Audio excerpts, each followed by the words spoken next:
వైద్యం చేయించుకునేందుకు వెళ్లిన తనపై ఔషధ ప్రయోగాలు చేస్తారంటూ సదర్ క్లినిక్ పై బంజారాహిల్స్ పోలీసులకు ఫిర్యాదు చేశాడు hormones cinema producer S S Nayak. జూబ్లీహిల్స్లోని మందన్ డయాబెటీస్ సెంటర్కు బీపీ షుగర్ ట్రీట్మెంట్ చేయించుకునేందుకు వెళ్తే ఔషధ ప్రయోగాల్లో భాగంగా తనపై ఇన్సులిన్ ప్రయోగించారని వాపోతున్నాడు ఆయన. తనపై క్లినికల్ ట్రయల్స్ నిర్వహించిన మందన్ డయాలసిస్ పై చర్యలు తీసుకోవాలంటూ ఎస్టీ కమిషన్కు ఫిర్యాదు చేశాడు నాయక్. కమిషన్ ఆదేశాలతో నగర పోలీసులు బాధితుడి ఫిర్యాదు స్వీకరించి వాంగ్మూలం నమోదు చేశారు. హైదరాబాద్లో పెద్ద డాక్టర్ ఉన్నారు, షుగర్ స్పెషలిస్ట్ అనేది చెప్తే తన దగ్గరికి వెళ్ళాను. డాక్టర్ సంజీవ్ పాల్ అని ఉంటారు. నేను డైలీ ఇన్సులిన్ 2 టైమ్స్ వేసుకుంటానండి. కానీ తను వీక్లీ వన్స్ ఇన్సులిన్ వచ్చేయండి, ఇప్పటి నుండి మీ ఇన్సులిన్ మానుకోండి, నేను ఇచ్చే డ్రగ్స్ మీరు వేసుకుంటే 1 వీక్ వరకు ఇంకా మీరు ఇన్సులిన్ వేసుకునే అవసరం లేదని తను చెప్పారు.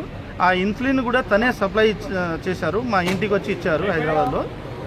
అయినా నేను ఆ ఇన్సులిన్ వేసుకున్న 12 అవర్స్కే నాకు ఇన్సులిన్ పని చేయకపోగా నేను కోమలో వెళ్ళిపోయినా, హాస్పిటల్లో జాయిన్ అయిపోయినా. నేను 1 డే కోమలో ఉన్నా.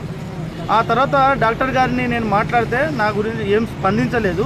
ప్రయోగం చేసే డ్రగ్స్ను తీసుకొచ్చి నా మీద ప్రయోగం చేయడం మాత్రం ఇది వాళ్ళకు తగదు, పద్ధతి కాదు.